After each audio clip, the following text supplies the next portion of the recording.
बंजारन बहू। कमला एक बहुत स्वार्थी महिला है। उसने पैसों के लिए एक ऐसे इंसान से शादी की जो पहले से शादीशुदा और एक बच्चे का पिता भी था। कमला के पति को मरे हुए एक अरसा बीत गया है। अब वो अपने सौतेले बेटे वैभव के साथ रहती है। वैभव के दिल में अपनी माँ को लेकर इतना डर है कि वो अपनी माँ के सामने एक शब्द नहीं बोल पाता। उसकी माँ जो कहती है उसको सर झुकाकर वही मानना पड़ता है। वैभव, तुमने अभी तक घर का काम क्यों नहीं किया? तुमसे कितनी बार कहा है कि सूरज निकलने से पहले तुम घर की साफ सफाई पूरी कर दिया करो। वैभव कुछ नहीं बोलता, चुपचाप सर झुकाए अपनी माँ की बात सुनता रहता है। तभी पास में खड़ा नौकर सुखराम कहता है, मालकिन, वैभव बाबा को रात से तेज बुखार है, इसलिए वो सुबह जल्दी उठ नहीं पाए। उनके बदले मैं घर की साफ सफाई कर देता हूँ। इसे कोई बुखार नहीं है। मैं इसे अच्छी तरह से जानती हूँ। ये सब काम न करने के बहाने हैं। सुखराम काका, बोल दो इसे, सारे घर का काम यही करेगा। और इससे समय पर अपना काम पूरा नहीं किया तो इससे आज का खाना भी नहीं मिलेगा।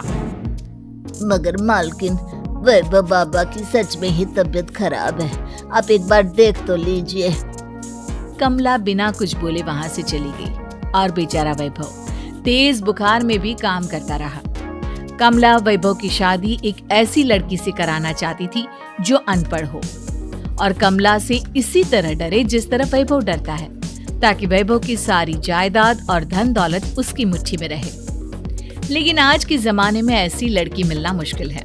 कमला कार में यही सब कुछ सोचती जा रही थी कि तभी रास्ते में, अरे ड्राइवर, तुमने कार क्यों रोक दी? और ये इतना शोर कैसा?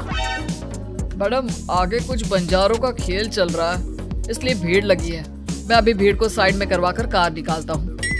ड्राइवर भीड़ को साइड करके कार निकालने की कोशिश करने लगा कि तभी कमला की नजर रस्सी पर चल रही एक फुलवा नाम की बंजारन पर पड़ी। क्यों ना मैं इस बंजारन की शादी वैभव से करा दूं? ये तो अनपढ़ लग रही है, मेरे पैरों तले दबकर भी रहेगी। मुझे अभी इसके माँ बाप से बात करनी होगी। ये सोचकर कमला ने उन बंजारों से बात की और उन्हें शाम को अपने घर बुलाया। फुलवा के माता पिता वहां उसे लेकर आ गए। उन्होंने इतना आलीशान घर पहले कभी नहीं देखा था।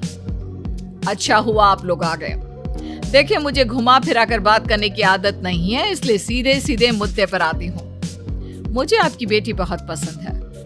मैं अपने इकलौते बेटे की शादी आपकी बेटी फुलवा से कराना चाहती हूँ। इसके बदले में आप जो चाहो वो ले सकती हैं। तभी फुलवा की माँ कहती है, ये क्या कह रही है मैम साहब? कहीं आप हमारी गरीबी का मजाक तो नहीं उड़ा रही ना? आप मेरे बेटे से मिल लो। अगर आपको मेरा बेटा पसंद आता है तो मैं कल से ही शादी की तैयारी शुरू कर दूंगी। सुखराम, वैभव को लेकर आओ।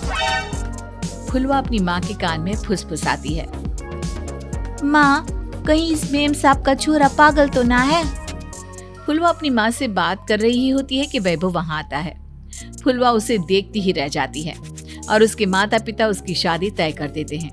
शादी वाले दिन किसी को फुलवा और वैभव की बेमेल विवाह की बात समझ में नहीं आती। फिर भी एक औरत कमला से पूछ ही लेती है, कमला जी, आपने अपने इकलौते बेटे की शादी देहाती गवार से क्यों करा दी? ये बंजारन आपके घर की बहू बनने लायक तो नहीं है। कम से कम अपने स्टेटस का ही ख्याल कर लिया होता। बहू तो अपने टक्कर की लाती, आपने तो बंजारन को ही बहू बना लिया। अब कमला को समझ में नहीं आ रहा था कि इस बात का क्या जवाब दे। वो कुछ देर चुप रही और सोच समझ कर कहती है, बहन जी, आपको तो पता है आजकल के बच्चे किसी की बात कहाँ सुनते हैं। मैं तो अपनी बहू एक पढ़ी लिखी और अपनी सोसाइटी की ही ढूंढ रही थी। लेकिन मेरे बेटे ने मेरे सामने इस बंजारन को लाकर खड़ा कर दिया। बोला कि मैं शादी करूंगा तो इसी से। अब भला मैं क्या करती? मुझे अपने बेटे के सामने झुकना ही पड़ा। कमला की ये बातें सुखराम भी सुन रहा था। उसने ये सारी बातें वैभव को जाकर बता दी। काका, मैं तो फुलवा को जानता भी नहीं, फिर माँ मेरे बारे में झूठ क्यों कह रही है? अरे बेटा, तुम कितने भोले हो, तुम्हें कुछ भी नहीं पता। तुम्हारे पिता अपनी सारी संपत्ति तुम्हारे नाम करके गए हैं। तुम्हारी माँ नहीं चाहती कि ये संपत्ति तुम्हें मिले, इसलिए उन्होंने तुम्हारी अनपढ़ लड़की से शादी करवाई ताकि तुम्हारी तरह वो भी अपने हक के लिए आवाज ना उठा सके। सुखराम काका, मैं क्या करूं, आप ही बताओ। माँ के सामने आते ही मेरे हाथ पैर कांपने लगते हैं। मैं माँ को कुछ भी नहीं कह पाता। वे दोनों बात कर ही रहे थे कि अचानक कमला वहां गई। कमला को देखकर दोनों घबरा गए। तुम दोनों फिर कभी बातें कर लेना, अभी फेरों का समय हो गया है, चलो जल्दी आओ। इस तरह फुलवा और वैभव की शादी हो गई। अगले दिन कमला ने फुलवा को बुलाया और उसे नसीहत देने लगी। देख बंजारन, तुझे मैंने अपनी बहू बना तो लिया है, लेकिन तुझे इस घर में आँख कान मुंह बंद करके रहना होगा। घर का काम कर और अपने पति से मतलब रख, समझी? कमला का ऐसा रवैया फुलवा को बिल्कुल समझ में नहीं आया। उसने वैभव से इस बारे में बात की। सुनिए ना, माँ जी ने जिस तरह मुझसे बात की मुझे अच्छा नहीं लगा। शादी से पहले तो वो मुझसे बहुत अच्छे से बात कर रही थी, लेकिन शादी के बाद उन्हें क्या हो गया? तुम ज्यादा मत सोचो, जैसा माँ कहती है वैसा ही करो। ये कहकर वैभव वहां से चला गया। अगले दिन वैभव को घर के नौकरों की तरह काम करता देख फुलवा को बहुत हैरानी हुई। फुलवा ने इस बारे में सुखराम काका से बात की तो सुखराम काका ने फुलवा को सारी बात बता दी। अब फुलवा को समझ में आ गया कि उसकी सास ने एक बंजारन को बहू क्यों बनाया। एक दिन वैभव घर का काम कर रहा था, तभी उससे कांच की प्लेट टूट गई। किसने गिराई ये कांच की प्लेट? वैभव को वहां खड़ा देख कमला ने छड़ी से उसे मारना शुरू कर दिया। उसके पैर में कांच चुभ गया और खून बहने लगा, लेकिन फिर भी कमला उसे मारे जा रही थी। ये देखकर फुलवा ने कमला के हाथ से छड़ी छीन ली और तोड़कर फेंक दी। बंजारन, तेरी इतनी हिम्मत, तूने मेरे हाथ से छड़ी छीनी? कमला फुलवा को थप्पड़ मारने ही वाली थी कि फुलवा उसका हाथ पकड़ लेती है। ओ ससु माँ, मैंने मॉम की गुड़िया ना समझ लियो। बंजारन हो बंजारन, ईंट का जवाब पत्थर से देना जानती हूँ। आज के बाद मेरे या वैभव जी के ऊपर हाथ उठाने की सोचियो भी ना, समझी ससु माँ? ये कहकर फुलवा वैभव को लेकर वहां से चली गई। उसने वैभव के पैर पर पट्टी बांधी, उसके आंसू पोंछे। वैभव ने पहली बार किसी के दिल में अपने लिए इतना प्यार महसूस किया। अब फुलवा वैभव का हर काम में हाथ बटाती, उसका बहुत ख्याल रखती। इस तरह दोनों बहुत ज्यादा नजदीक आ गए। वहीं दूसरी ओर कमला सारी जायदाद अपने नाम करने की साजिश करने लगी। और एक दिन, वैभव, जल्दी बाहर आओ। कमला की आवाज सुनकर वैभव और फुलवा अपने कमरे से बाहर आ गए। जी माँ, आपने बुलाया? ये ले, इन कागजों पर साइन कर दे। वैभव कागजों पर साइन करने ही वाला था कि फुलवा वैभव के हाथ से पेन छीनकर कहती है, ना वैभव जी, आप इस पर हस्ताक्षर नहीं करेंगे।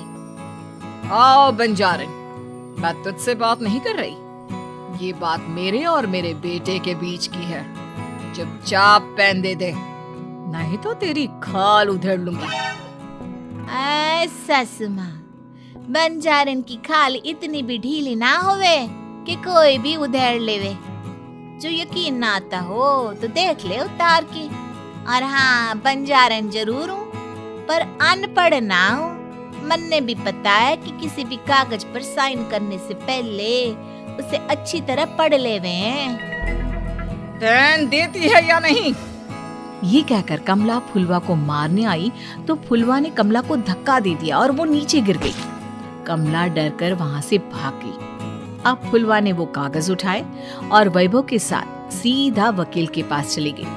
वकील ने वो कागज देखे और फुलवा को बताया, वैभव के पिता की सारी जायदाद और संपत्ति वैभव के नाम है, लेकिन वैभव की सौतेली माँ इस संपत्ति को अपने नाम कराना चाहती है, इसलिए इन कागजों पर वो साइन करा रही थी। तो अब हमें क्या करना चाहिए वकील साहब? वकील ने फुलवा और वैभव को सब कुछ अच्छी तरह से समझा दिया। अब दोनों घर पर पुलिस को लेकर पहुंचे। कमला पुलिस को देखकर घबरा गई।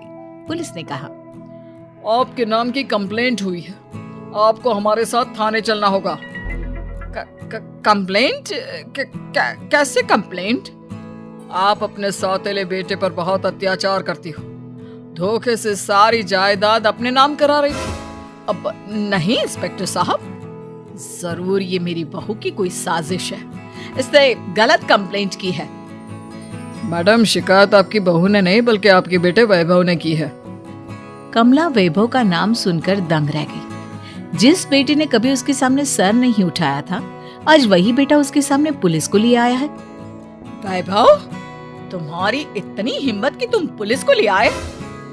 हाँ माँ, मैं लाया हूँ पुलिस को, और मेरे अंदर इतनी हिम्मत कभी ना आती अगर फुलवा मेरा साथ ना देती।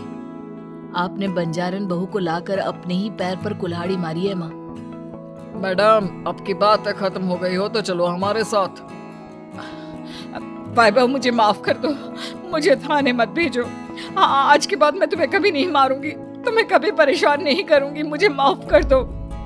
वैभव अपनी कंप्लेंट वापस ले लेता है और पुलिस वहां से चली जाती है। वैभव अपनी सौतेली माँ से कहता है, मैंने पुलिस को वापस तो भेज दिया है, लेकिन मैं आपको माफ नहीं कर सकता।